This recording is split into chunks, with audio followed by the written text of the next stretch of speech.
People of Jamaica, PIA, Patreon Squad, I'm talk to you. Whatever the outcome may be, I'm not talk about scary and snake like a circus. I'm talk about this movement. However, it may go. One thing, if you understand something, I'm going out on my shield.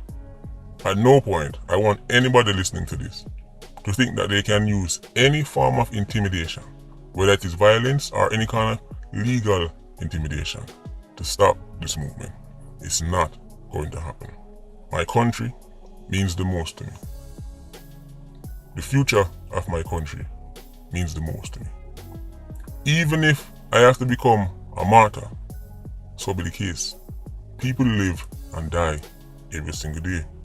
We can pretend like we don't see what's going on in the country, like we don't see the people who mash up the country, right? And hope for the best. Enough people are happy with doing that. I'm not doing that.